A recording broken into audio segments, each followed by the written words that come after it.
Live from the backstretch at historic Saratoga Race Course, this is Racing Across America with Seth Merrow. Racing Across America is brought to you by Pinnell's Restaurant, a Saratoga tradition since 1922. 284 Jefferson Street, Saratoga, just minutes from the track. And the Clubhouse Racebook, 711 Central Avenue, Albany. When you can't make it to the track, make it to the Clubhouse Racebook.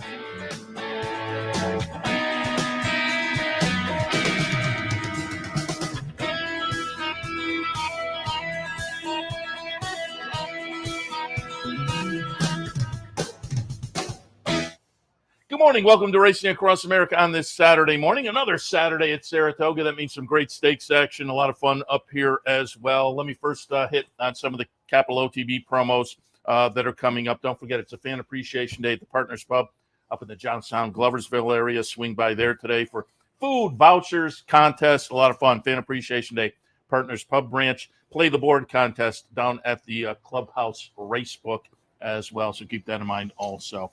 All right. And I do want to remind you here at the track, talked about this earlier, really one of the most important racing charities, Permanently Disabled Jockeys Fund Awareness Day here at the track. That means from 11:30 to 12:30 today, jockey autograph section out by the Silks Room. You can also pick up jockey trading cards. That is located starting at 11 o'clock. That's going to be located out by the Taste of New York Pavilion. That's kind of in the back on the far end of the grandstand. So pick up some trading cards and get them signed by some of the jocks. And then tomorrow night, jockey karaoke across the street at Vapors, and that also benefits the PDJF. It's also a lot of fun there. Some of the jockeys, very good. Some of the jockeys, maybe not so much so. All right, coming up a little bit later on, we will be joined by Tom Morley, who's off to a very nice start at the meet. Couple of wins yesterday. He had a stakes win earlier at the meet. We'll talk to Tom about that and more. David Aragona will also join us, morning line odds maker for NYRA, DRF time for him also. We'll get some of his ideas for this afternoon. But we'll also talk a little bit about this afternoon, but also going back to last week because he was down on the Jersey Shore covering the Haskell. It's our friend Bob Ehalt from the Blood Horse. Bob, good morning. Good morning, Seth. Pleasure to be with you. I should say Blood Horse and Beyond because your stuff also shows up in America's Best Racing. Few other places. Yeah. And before I get to that, I would assume you agree, Permanently Disabled Jockeys Fund, really one of the more important charities. Yeah, I think it's something everybody can get behind and support. It's really a invaluable life-saving venture for people, and certainly you have to have utmost respect for the jockeys for the risk they take and the job they do. You might get mad at a certain ride, but boy, you got to give them credit for what they really endure. Yeah, we've seen a couple of incidents that were a little scary here and there. Have turned out okay already at the meet, but that just emphasizes that. And again, you can go over and get the jockey signatures, so get a piece of memorabilia and have some fun this afternoon over there. This morning into this afternoon again, 11:30 to 12:30. Jockey Silks Room. All right, Bob, let's before we get to today up in Saratoga, let's go back because you were down at Monmouth. And I know you travel down to Monmouth for big races fairly often for the Blood Horse on a yearly basis. And I've never been to Monmouth. Talk a little bit about the track because, Jersey Shore, that's on my list. I want to get out to Del Mar at some point, want to get down at Monmouth, but just talk about it on a big day like this where they had a nice crowd too. Yeah, it really, I enjoy going to Monmouth. It's a nice summer track, very laid back, a lot of people in a picnic area, shorts, coolers, things like that. It's really a really fun track to go to. I think it gets a good quality of racing. And I like the things they do there. I wish more people in the industry would be like Dennis Drazen, who runs Monmouth. He takes a chance. He's doing this fixed odds. And have you tried? Oh, it's great. I mean, I got good value on one horse. I got like 5-1, more than 5-1 extra on a horse because I bet him in the morning when I got there, and he got bet down from like the 15-1 price to about 9-1 and such. And it's really I think it's a fun thing, and I hear a lot of people, we like it, but they don't do anything to bring it in. Drazen does it. I give Dennis tremendous credit. He tried exchange wagering, the $1 million day in purses. He does whatever he can to try to get racing going, and I really think that's the kind of attitude you need in the sport. I think it would be. I was talking with someone the other day about it, and saying, well, they're not getting much betting on fixed odds in Jersey, but it's like, well, it's restricted to people at the track, and you have to live in New Jersey to bet. I mean, imagine how much money people would bet here if you could lock in a price, especially here at Saratoga on a 2-year-old first-time starter. I mean, look, it's today. What horses would you like to get that morning line price on, because you know it's going to drop? And I'd love to see the industry try it. If it doesn't work, oh well. Yeah. Don't be afraid to fail. I'm right with you. The industry tends to be, in the time I have been a fan, which is a long time now, slow moving, slow to take up new ideas, and I often applaud things like are happening in Monmouth and being a little bit forward thinking. I know years ago I was at Laurel, and Frank Stronach had tried the room with the slot machines that were kind of based on race results. And when I walked in, I thought this is kind of a crazy idea, but I applauded him for at least giving it a shot. And that one didn't go anywhere, but they were trying. Said, let's see if we can get the people who want to pull the handle into the horse racing game. So at least they were giving it a shot. Yeah, and I tell you what, one of the things, with the fixed odds, Mama struck a great deal with bet makers to put the thing together. And what bet makers did is they built them this beautiful state-of-the-art tote, visual, 3D tote board that it looks like what you might see at Yankee Stadium or something. And I will say, puts to shame what we would see here, where if I'm sitting in the press box, I need my binoculars to read the odds on the horse. So they really have a great tote board to watch and watch the races, see the odds, because it has live odds. It has the tote odds. It has the fixed odds. But I say, by partnering with someone and doing this, they got that for free. So I really would love to see it come to New York. Yeah, like I said, I have to get down to Monmouth, one of the tracks that's on the list. But last week, the big day with the Haskell, and again, you were down there covering it, so I wanted you to give some opinions, particularly because I came into the summer season really as the Triple Crown was playing out. I said this 3-year-old crop is just totally up in the air. It has been emphasized, but coming into the summer, I said, well, things may sort out. Haskell, Jim Dandy, Travers, Pennsylvania Derby. Not so much so after last week. We'll watch the stretch run, and it will be number 1, Go Rocket Ride, Mike Smith and Richard Mandela, only the 4th start of the career. And clearly he had shown some talent with a win in debut, a win in the Affirmed out there at Santa Anita. So he throws his hat in the ring, but in a way that, again, just keeps this 3-year-old crop up in the air. Give us your thoughts on the Haskell. Well, I think we learned one thing in 23 years when Richard Mandela, at the age of 95, decides to come back to Monmouth once again on his 23rd anniversary of running. You better bet his horse. He certainly had a horse who was ready to run. He certainly looked extremely good in the race. Now, Richard was not big on coming to the Travers. It doesn't look like he will. So that kind of makes you wonder now, where is he going to fit in? Does he go to the Pennsylvania Derby, the Pacific Classic, wherever? He's in good hands. I think he's going to be a good 3-year-old, probably a good 4-year-old. But when you look at it in terms of, like, say, for us up here at Saratoga, what you probably wanted to see was what the performance you got from Mage. The connections were very open and honest. They said before the race that the horse was 85%, and he ran like a horse who was 85%. Didn't run good enough to win, ran good enough to finish second. Should benefit from that race, and I think he's going to be a top contender in the Travers. So while you could add to the confusion with the Haskell of the 3-year-old picture, I think you certainly saw a performance that you want to take note of when Travers comes around. Yeah, and again, we'll keep our fingers crossed this afternoon. Travers and Pennsylvania Derby help sort things out. Otherwise, and it may just come down to that when these horses start to face older in the fall, and a good placing in the Breeders' Cup Classic may elevate one of these. They're up in the air, but that kind of makes things a little more fun, a little more interesting, and we'll see how it all plays out. And I noted, you mentioned Mays off the second place finish, and looking at what you had in the Blood Horse recently. Nice little article on the connections, Mays being kind of a life-changing horse for them. Yeah, I mean, it's really a great story. They're good people. I think they've really done a great job of trying to be good ambassadors to the sport, really been very open. And like I say, a lot of times you get trainers speak with horses and stuff of what's your intentions. Well, they were very honest to me. They, talking about 85% ready. And I think that's really good for the sport. And, as I say, it's a fun story, and hopefully it keeps going. Yeah, and you're absolutely right, too. I like the fact that being upfront, being transparent. Hey, we're taking a shot here and trying to get some fitness maybe for the big one, because I think that's fair to the bettors as well. All right, let's take a look at this afternoon. A couple of nice stakes here at Saratoga. And you're in town to cover the stakes action, obviously, for, again, Blood Horse. Folks can find your work also over on America's Best Racing. Vanderbilt, Grade 1 event, $350,000, 6 furlongs of the trip. I pulled up a replay from the True North. We're going to watch number 4, Elite Power, get it done.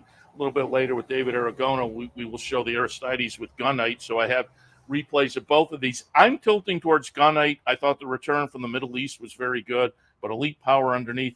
If folks are looking for an alternative, I thought Dean Delivers, Gunite were a little bit interesting. But what did you see in the Vanderbilt? Yeah, I'm kind of on the same page as you. I do like Elite Power. I think you got to beat him in my mind, and that hasn't been done in quite a while. Gunite did have a chance to beat him overseas, when they were over in Saudi Arabia. Didn't do it. He's getting 2 pounds in the weight. I don't think that's enough. I think Elite Power is definitely the horse to beat in the race. I kind of was looking, if I'm looking for an outsider, horse you mentioned, Dean Delivers. I don't think there's a heck of a lot of speed, and I think he has a bit of class to hang on. And if you get one of these situations where Gunite and Elite Power just like focus on each other, I think a horse like Dean Delivers could get away with a kind of comfortable pace. It might be a little tough to run down. Not sure if he can beat these two, but wouldn't be surprised if he splits them somehow and to get into the exacta. But this I think, is going to be a real good race between Elite Power and Gunite. And though I got to stay with the guy who is the division leader in the sprinters category with Elite Power. Little Vic, I liked him earlier this year. A little bit of a price when he won the Tom Fool with that 102 buyer. That would play in here, but the last 2 races not as good. But as I say, Gunite is also interesting to me with Linda Rice training now. Synthesis, there's a race 3 back that's good enough. So it's a fun field, but I think it is going to come down to, and my fingers across, it comes down to turning to stretch the top 2 square off. All right, let's go a little bit later on the card. The aforementioned 3-year-olds in the Jim Dandy. We'll see if this can help sort things out a little bit. Field of 5, but a very intriguing field of 5. I pulled up the Belmont.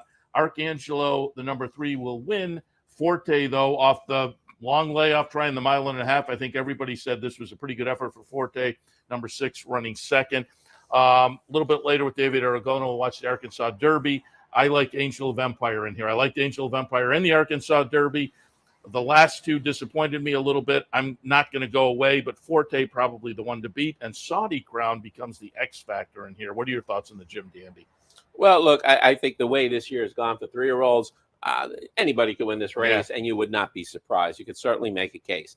Now, to go over them kind of looking in different orders, for one, I think basic handicapping 101 is going to tell you Saudi Crown is the lone speed. He's going to get out there. He's got sharp early speed for a sprinter, and they're just not going to catch him. The rest of the horses are prepping for the Travers, and he's the play in the race. Now, I think Seth and I, we've gone to the races enough to know the wise guys aren't always right. And a key factor to me with Saudi Crown is that on Tuesday at about noontime, I was talking with Brad Cox. He did not mention this horse was running. If anything, he was lamenting that there was no speed in the race. All of a sudden on Wednesday, the horse comes in.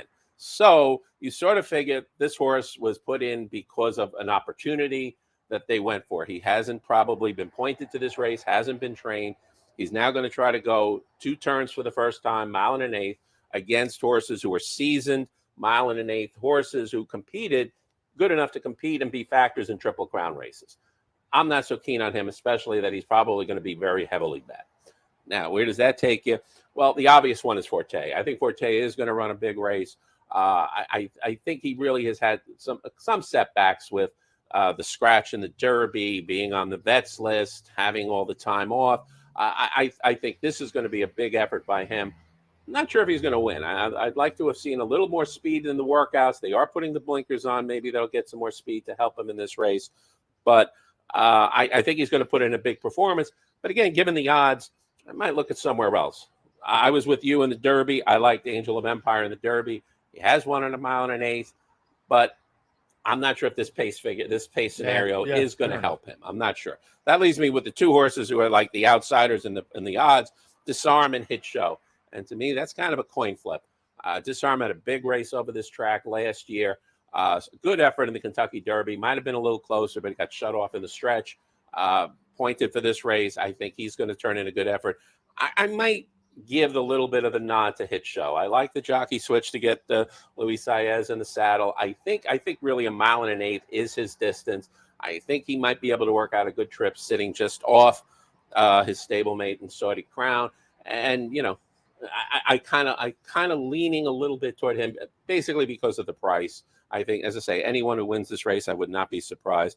And I probably would take a look post-time to take a look at Disarm and Hit Show are both 6-1 in the morning line. Why are they going to be on the odds on the board? If there's a big discrepancy, I might be tilted to go for the price. And I think you kind of nailed it looking at what would be considered the two outsiders, because I think it's a 5-horse field, but I don't think you'd be shocked if any of them won. No, I mean, think they all have stuff on the resume that you can point to. You know, you're looking at figures on the race. They're very, very similar. The pace factor definitely shapes the race. You don't know who's going to be in front unless something happens at the break. But who's going to be chasing? Do the blinkers make Forte chase? And how does he respond? And talking to Mike Rapoli about it, I asked him about, with the blinkers, and they said, well, they want to get him a little sharper. And he did say, well, it's 50-50. He'll wear them in the Travers. So I think they're experimenting a little bit just to see how this does respond. And look, for a horse like Forte, this is an important race. You're looking at a purse value of $500,000. For a horse like Forte, the race is the Travers, and it doesn't have anything. It's not even so much the $1.25 million purse. When you talk in a horse with a breeding like Forte as a stallion, the kickers in this game, probably a race like the Travers, if he wins that race, that's going to get him like $6 million to the connection. That will enhance his value to the breeders by an amount like that. Yeah. And then if he wins the 3-year-old title, you get a little more. The prize, again, to them is the Travers. Now, that doesn't mean he's not good enough to win this race. He is.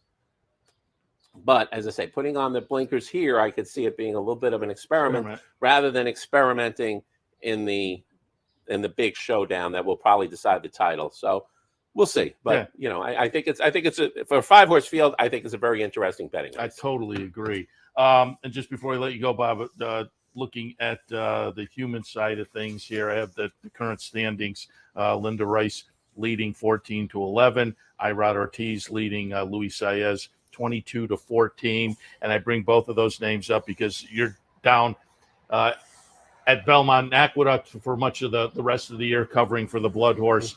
And I thought the trainer side and certainly the jockey side at the recent Belmont meet were a lot of fun. Linda Rice won the title, the 4th straight title, and continues to go hot. But that battle between the Ortiz brothers the last couple of days down at Belmont was crazy. Especially going down to the last race where the brother could have tied him in the last race. But, look, Linda Rice, it's kind of amazing. I mean, they talked to Linda at the end of Belmont, and she was kind of downplaying, I can't compete with Chad and Todd there. And now she's got a big lead on him. I mean, look, I give her credit.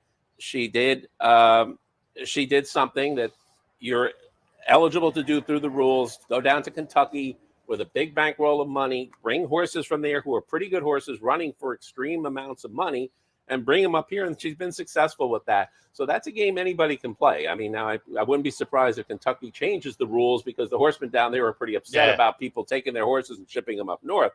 But I give her credit for that. And it's just remarkable that, as I say, we're here into the third week, and she's got the lead on Chad and Todd. And boy, she's got a ton of horses today too. So it doesn't look like she's going to be cheap speed in this race. I think those guys are going to have to really do some work. It's going to be interesting as we get into week 3 and week 4. Are things going to even out or not? Because she's going gangbusters. Well, you see, one of the horses she's running back today won on opening day. So, like with Chad and Todd, their horses are probably going to start once at the meet. Yeah. She may get 2-3 starts out of some of these horses. So even if she doesn't have the numbers of horses eligible for spots, she's probably going to be running. She's going to run those horses that have won, those ones that she's won. They're going to come back and run. So it should be fun. Up here, the human side is always fun, but Irod certainly with he is just he seems pretty intent on taking that title. So Bob, always appreciate the visit. Again, tell people to follow you with Blood Horse, America's Best Racing, as well, and enjoy the rest of the meet up here. I know you'll be back and forth a little bit, but maybe we'll plug you in. Still plenty of meet left, so maybe we'll plug you in again before the meet ends. But thanks for stopping by this morning. Pleasure to be here, Seth. Always great to be with you. All right, we'll take a break. He's in the house. Tom Morley. He's talking about a good start to the meet. Couple of wins yesterday. Stakes win earlier in the meet. We'll talk about that and more. Stay tuned. Turn your love of racing into savings with equine discounts through the NTRA. Purchase through equine discounts and receive great savings on well-known brands like John Deere, Sherwin-Williams, Big Ass Fans, Farmers Insurance, and Office Depot. Join thousands of other equine members and support companies that give back to the sport we all love. Call 866-678-4289 or visit equinediscounts.com to start saving today. Sometimes it pays to go with the flow, to check your worries at the door, to reconnect with your crew, to follow the thrills and the flavor, to roll with it and see where it takes you, to enjoy every minute to its fullest, and to dance like there's no tomorrow. You can do that here at Rivers Casino and Resort Schenectady, where the good times flow. No matter where in the world you are, the excitement of wagering on horse racing is just a click away. You'll get live streaming, past performances, race replays, our virtual tote board, analysis and selections from professional handicappers, a simple, safe, and secure wagering platform, and best of all, you get track prices. CapitalOTBBet.com. Bet any place, anytime at CapitalOTBBet.com. And be sure to download our new mobile app from the iTunes Store or Google Play.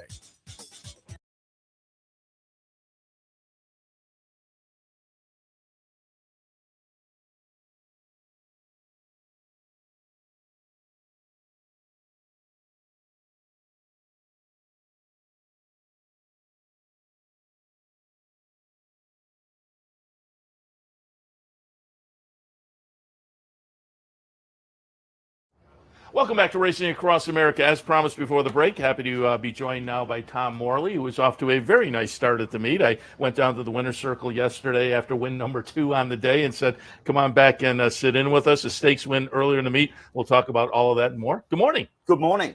Thank you for having me back on. You happy with the kickoff? You got to be. Yeah, I'm thrilled. It's always, when you come up here, you know that, first of all, the eyes of the racing world are on you. And secondly, you don't want to get off to a slow start up here because it can really drag. So I'm thrilled with the start we've had. Yeah. You have to be.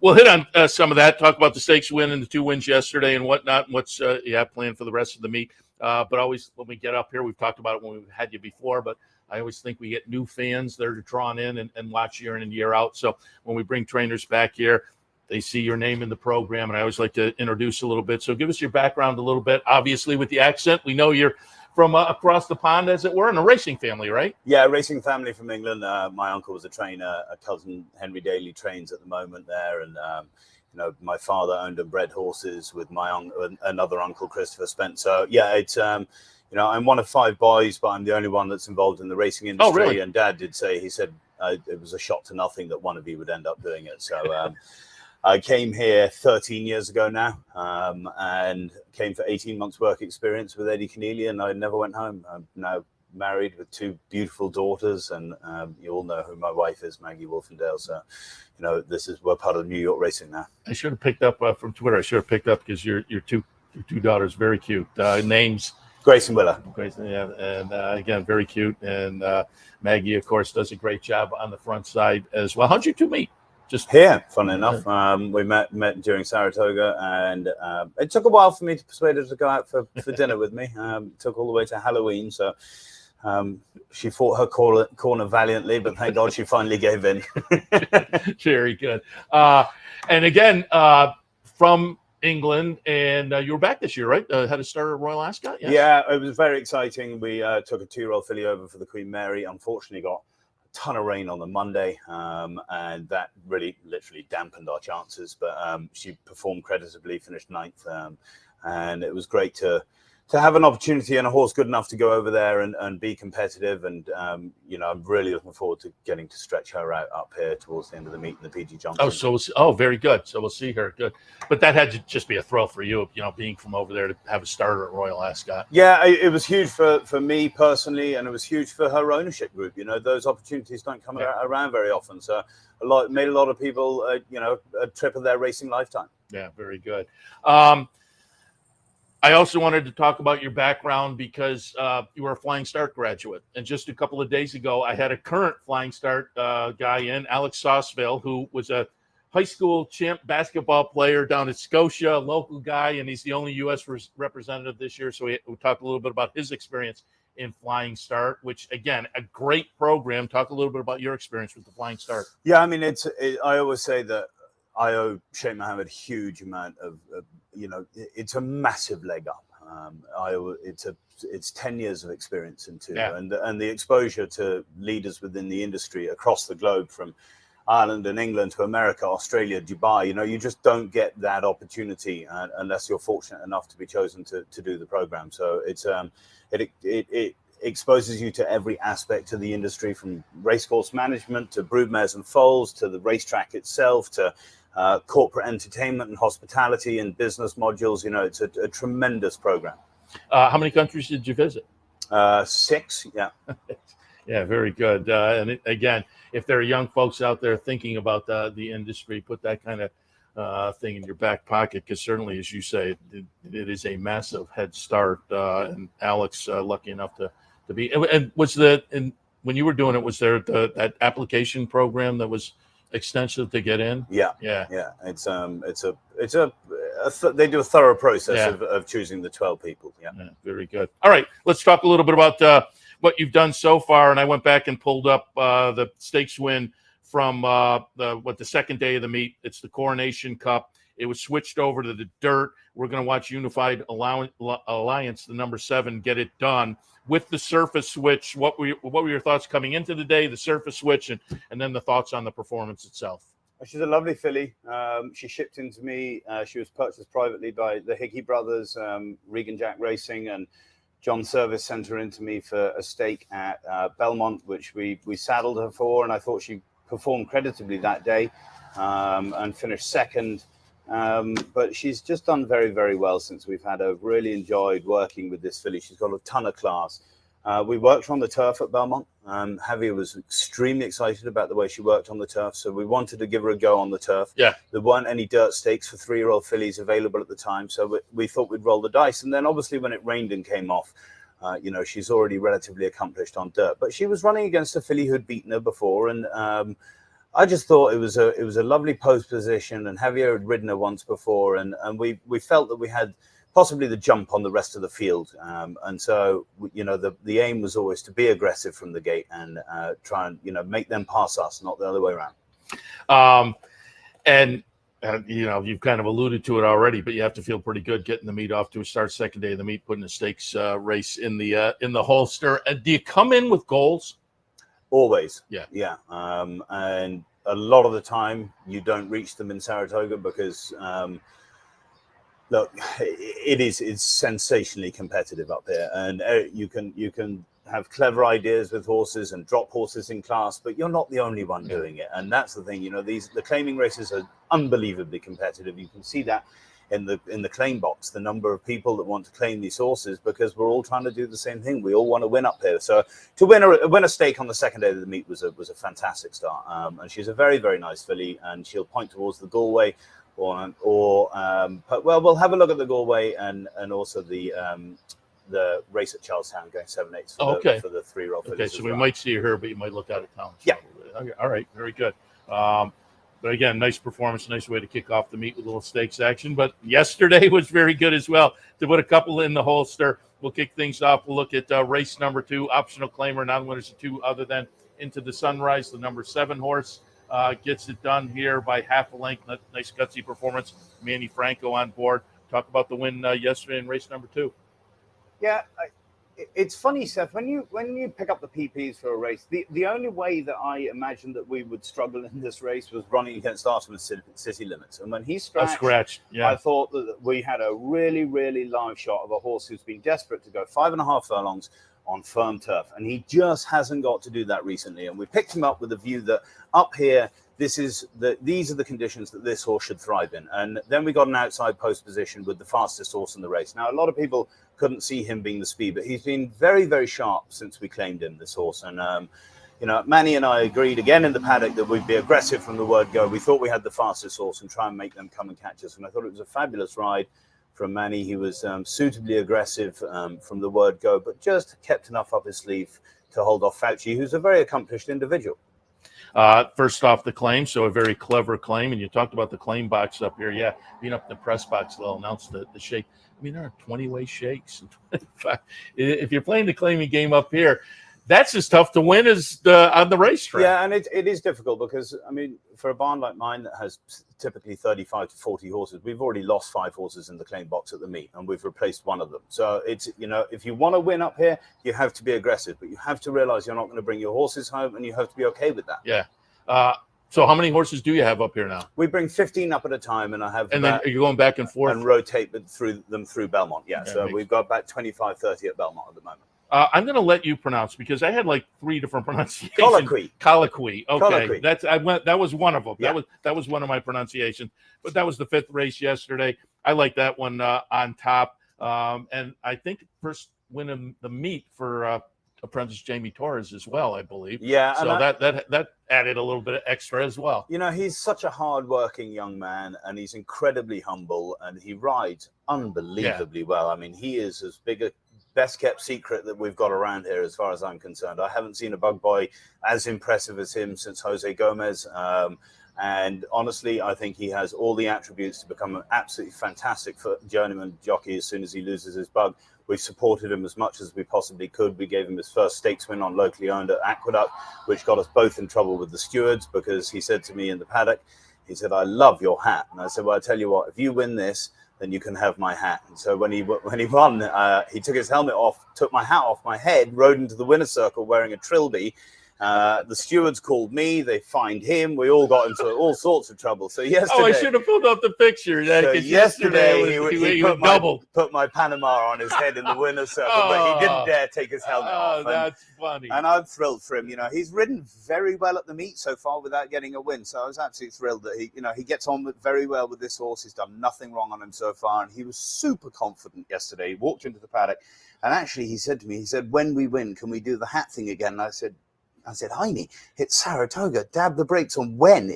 Let's hope we win, okay? But if we're lucky enough to win, yes, we can do the hat thing again. But you don't get to keep this one. He kept the one at Aqueduct. And they just put up the picture because I caught a little of you before I asked you to be on the show of you were watching the big screen in the clubhouse after watching the replay, and there's the hat. So you got the hat back. But yeah, I should have taken the picture because he put it over that, and I didn't know the backstory. Oh, that's very funny. Very good. But I'm running out of hats to give him. That's hilarious. And just going to pull up one more, just a memory, because again, when I have guests in, I pop down and check out Twitter feeds and whatnot. And fairly recently on the Twitter feed, you and your wife were kind of remembering one of your big horses up here going back a few years. Have You Gone Away? She wins the honorable miss and gives you a stakes win up here at Saratoga, but it was a grade 2. So I thought, why don't we pull up the next race, the grade 1 Ballerina. This is going back a few years. Have You Gone Away? Just remember her and what that meant to you in the career, the nice couple of graded stakes wins up here at Saratoga with her a few years back. It still chokes me up watching this. She was such a special mare to us. She wasn't in our barn for a long time, but again, she just seemed to absolutely thrive in our shed row, and gave us our first graded stakes win in Saratoga. It was our first graded stakes win, full stop. She was my first stakes winner when she won the Dancing Renee. And then to win on Travers Day, a race as prestigious as the Ballerina was very, very special. And Maggie was quite pregnant at the time with Grace, and it was just, she was just a she took us on a wild 9-month ride, that mare. She was a wonderful horse to be around. And there, another picture I pulled out of Twitter where you can see the admiration. Here I am. Yeah, there's a few pictures of me and her. There's another one after she won the Ballerina, and it was the 5th race of the day on Travers Day, and I ended up going back to, because the owners weren't here, and I ended up going back to the stall and literally sitting in her stall for about half an hour, just looking at her and admiring her, because she was a fantastic specimen as well. She was a big, robust, liver chestnut, deep dark coat. She was a wonderful horse to be around. Yeah, and again, it's just a fun story to remember. You remember your all-time first victory? Treble maker. Yeah, April the 13th, 2013. 6.5 furlongs, maiden 25 at Aqueduct, ridden by Junior Alvarado. I'll never forget it. Every trainer I have in can remember that first victory. Very good. Tom, appreciate the visit again. I said earlier, went in the winner's circle after you had the 2 yesterday, and you're off to such a good start. Wanted to plug in, talk a little bit about it. Wish you good luck the remainder of the meet. Any horses we should watch for? You have any 2-year-olds maybe? I'm really looking forward to seeing Kinane stretch out. She's got a proper stayer's pedigree. There's a lot of 2-turn turf influence in her whole page, and so she's going to run in the PG Johnson at the end of August. And obviously Granny's Connection is a very, very exciting, very fast New York bred. She's 4 for 6 for us. She got beat on the line in a nostril in the Dancing Renee, and she'll run in the Union Avenue on the 11th of August as well. So I'm looking forward to those two especially. All right, we'll watch for those. And again, wish you a lot of good luck. Congratulations so far. We'll talk again. Thank you, Seth. All right, Tom Morley. We'll take a break. When we come back, David Aragon is in the house. Morning line odds maker for NYRA, daily racing form, time form, much more. We'll get some of his ideas on this afternoon's card. Stay tuned.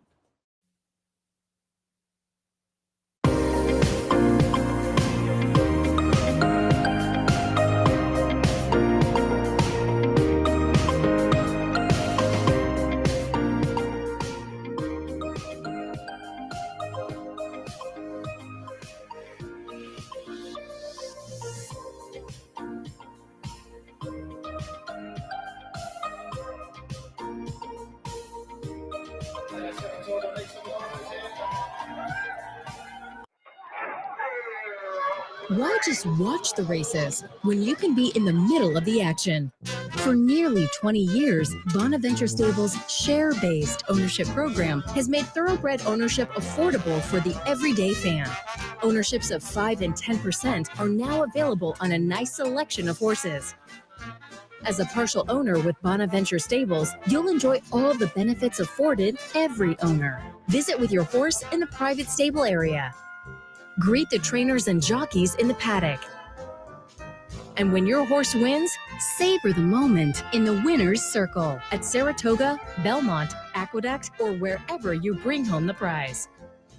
Based in historic Saratoga Springs, Bonaventure Stables has been training winners and creating memories since 2005. Learn more, see available horses, and meet our team at bonaventurestables.com. Welcome back to Racing Across America. Happy to be joined now by our friend David Aragona. Again, he's the morning line odds maker here for the New York Racing Association, but also daily racing form, time form, and much more. We'll get a little update on that, but some ideas for today, and we'll hit on morning line odds making subjects as well. All of that coming up with David Aragon. Good morning. Yeah, good morning. Great to join you to be in Saratoga. It always is fun to be in Saratoga, yes. Right? And part of the fun of it is you get to see a lot of people you don't necessarily see the rest of the year. Definitely. The social aspect is a big part of Saratoga, for better or worse. Yeah, the racetracks can feel a little empty sometimes at Belmont and Aqueduct. Not the case up here. Yeah, no, it's definitely a lot of fun. Before we get into this afternoon, let's talk a little bit about, first of all, I'll let you tout a little bit because I know daily racing form and time form, you guys do some weekly videos and whatnot. Tell that if people want to find those. Yeah, I do 2 podcasts per week with my colleague Craig Mulkowski, who makes the Time Form US Speed Figures. We just look at things from the speed figures perspective. We do some handicapping of weekend races. We did a preview of this Pick 5 sequence at Saratoga on Saturday. And then I also do some videos on Daily Racing Form's YouTube channel with Mike Beard, Dan Illman, Craig. So you can find all that on DRF, any of their channels, and DRF.com. I got to get Craig in here. So, do you know, is he coming to town at all? He's not going to make it up this year. He was hoping. He tries to make it up sometimes Whitney week, but not this year. I got to get him plugged in at some point. I remember him from years back in one or two of the old racing forums I was in that became extinct when Twitter appeared. But it was always fun. You could see he was headed on to bigger and better things. Certainly, Craig's the best. Yeah.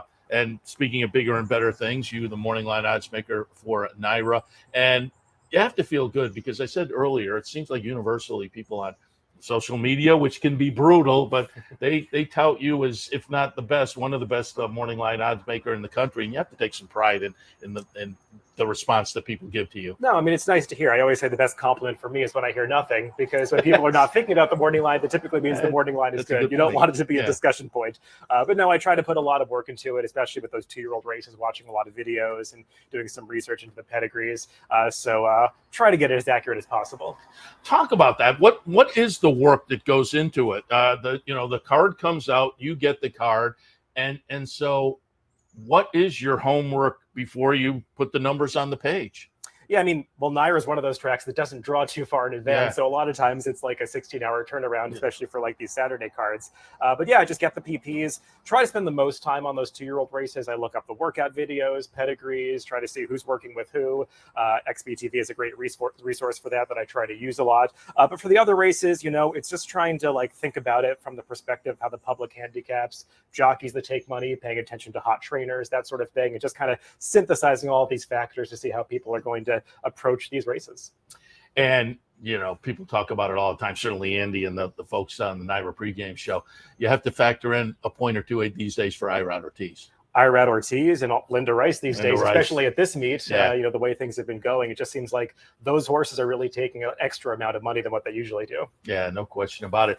And I'll also ask you, I've asked a bunch of people over the past year or so when I have them in who are in this side of the game. From when I first got into the game to now, it seems like when the betting public gets on a favorite, when they start betting a favorite, man, they go crazy. I sit in and do the afternoon handicapping show down in the studio at Albany, and we look at a bunch of different tracks, and I'm amazed. Regardless of the track, there can be a smaller track with a $5,000 conditional claiming race, and a horse will be 2-5. And my thought is a $5,000 claimer 2-5, but it seems like the betting public, when they jump on, and that seems to be reflected a lot in your morning line, that your morning lines can offer shorter prices than when you go back 10 or 15 years ago. Yeah, I mean, I try to do that, so the track doesn't seem to have a problem with it. I know some tracks like to keep the morning lines within a smaller spectrum, but if a horse is going to be 2-5, and I think it is, I make it 2-5 on the morning line. I feel like that's my job. Yeah. But yeah, as far as horses being really short prices, it just feels like the money is so smart and sophisticated these days, and especially at a meet like Saratoga, there's so much good information out there, and so many people have it that the money is often pretty accurate. Yeah, there's no question about it. It is certainly they like to jump on them, no question about it.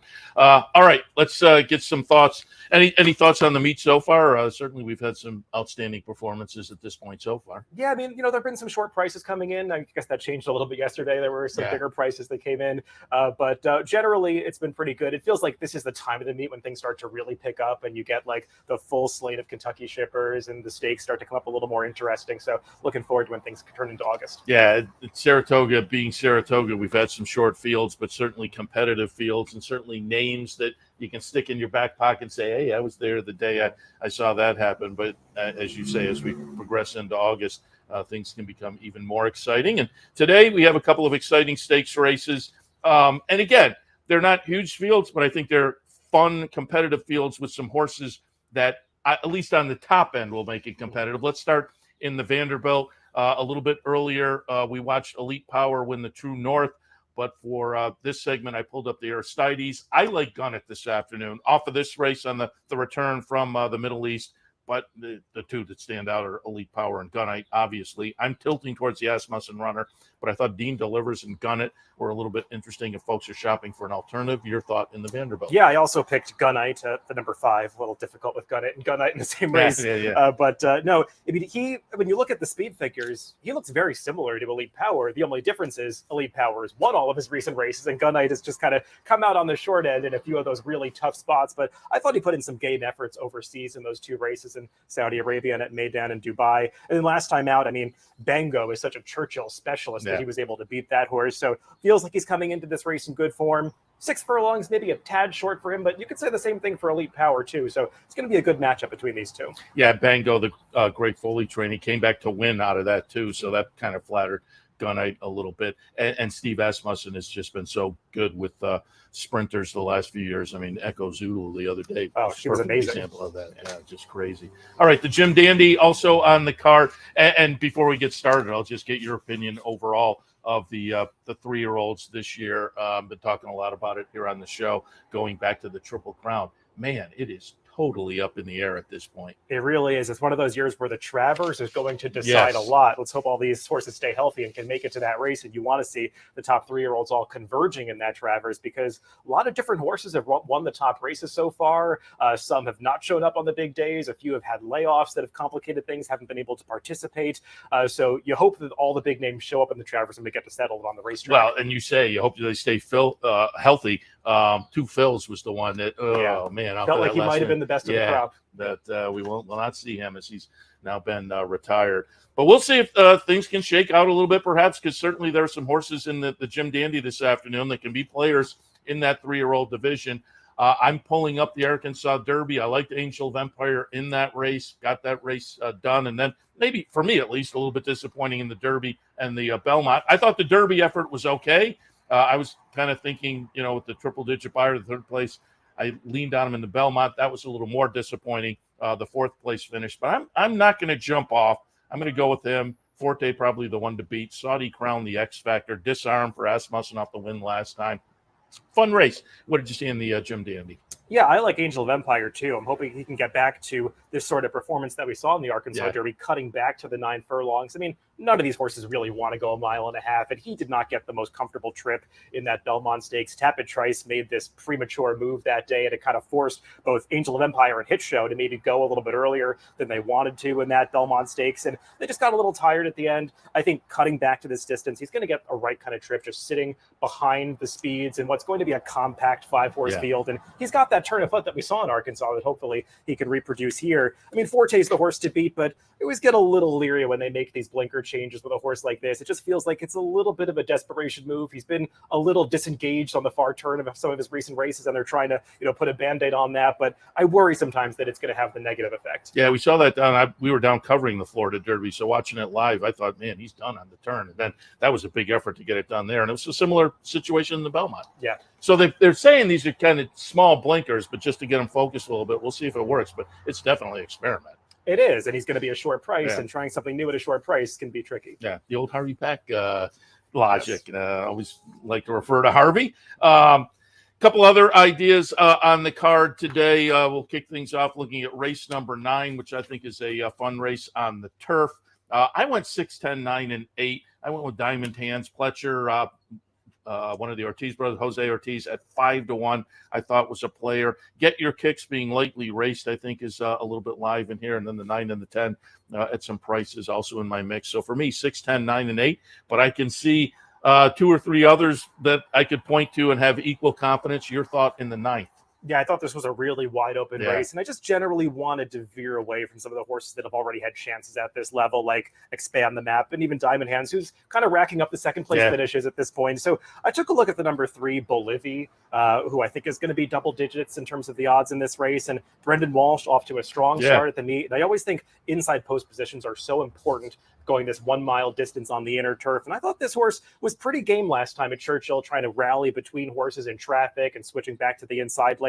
It was a slower race, but the winner came back to run a much faster speed figure in her next start at Belmont Park. So just thought Bolivia was a little interesting, a horse that could get somewhat overlooked. He definitely owned a couple of days ago, had a nice day, and so he's maybe moving in the right direction as well. All right, let's go to the finale. If folks are looking to get some dinner money on the walk out, the finale maiden specials on the grass at 1 mile and 3/8. I'm 7, 3, 6, and 9.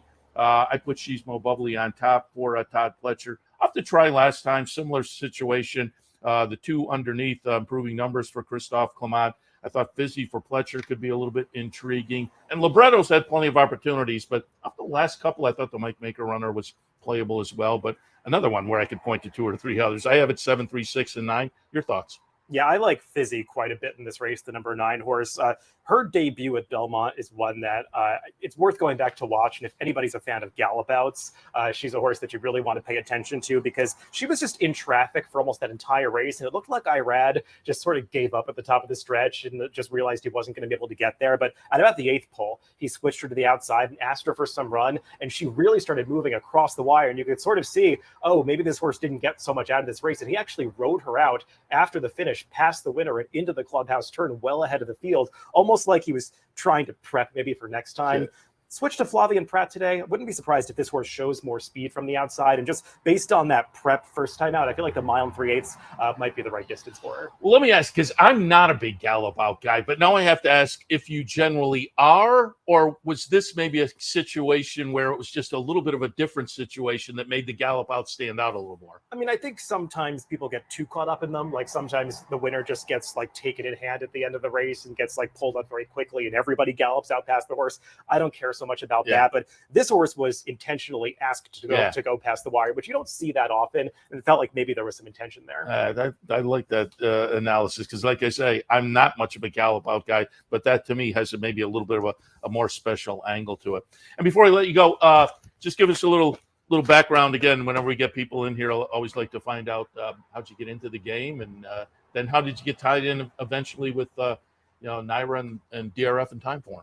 I got introduced to the game, like so many people, by my dad and his brother. My uncle actually was kind of nice. They were both up here this week with me, so got to spend some time with them. They got into racing because a friend took them to the races for the first time. It was 1973, June, and the first race they saw together was Secretariat winning the Belmont Stakes. So that kind of got them hooked on the sport, and they've been coming up here for so many years. I started going with them as a kid and just really grew a love for the game in Saratoga.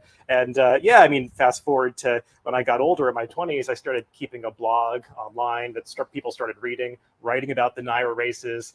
Some people took notice of it, and it just one thing led to another, and I ended up getting this job at Daily Racing Form, partnership with NYRA, and now I do the morning line for them. Yeah, very good. And again, I have to ask now, you said your father and your uncle were up here. I had texted my sisters 2 days ago and said, hey, tomorrow, here's my hunch play. They both said, put $10 on it because of their kids. Smart Uncle. You play a little Smart Uncle yesterday? No, I didn't get that one, make the connection. But no, he think he was the one that got disqualified. Yeah, right? exactly. Yes. Yeah. No, my sisters were texting, what does this mean? What does this mean? I'm like, it's not good. What the across the board bet will still cash, but not as much as it would have. But the hunchback play yesterday, I thought maybe with the uncle you would have jumped on that, because I'm sure there were plenty of people in the stands who were. I would imagine so. Those names that a lot of people have a connection to. That's a question too. Do you consider that at all? If there's a Bob or a Mike in a name, you see it every so often, like a Mary or a Mike. A lot of people have those names in their families. They'll take a little more money. I think there was a horse that ran around here named Cecilia Mike a few years ago. It seemed like he would always open at like 2-1 or 5-2, and the price would drift up, almost like he was owned by My Racehorse. You see that similar phenomenon. But you do have to factor those, those other things that are not in the PPs into the morning line sometimes. The slightly esoteric side of the morning line.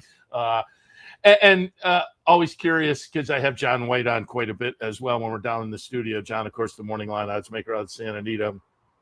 At the end of every day, do you go back and kind of, is there a scorecard and where you're like, nailed it? Oh, that one. Oh, yeah, totally. I mean, with the morning line, with the handicapping, I think it's always a good idea to sort of go back over the results at the end of the day and just say to yourself, did I miss something with this horse? Sometimes the answer is no, and there's a horse you never would have gotten to, and you just have to turn the page and stick to the methods that work for you. But I always think it's informative to sort of go back and say, like, what was the case for this horse, and can I incorporate that into my handicapping in the future? I'm glad you brought that up, because I usually say it every year, and I don't think I've said it this year. For years up here at Saratoga, I'll walk out, and people are tossing the racing form or the program into the trash bin. And I would say, no. Go home and do exactly what you said. And here's a horse I didn't have that won and paid $19, because now you have the luxury of reverse engineering. Yeah. Like, why did this horse win? And I think that helps your handicapping. I think a lot of people don't like to think about it when you lose money on a race. You just want to turn the page and not go back and revisit it.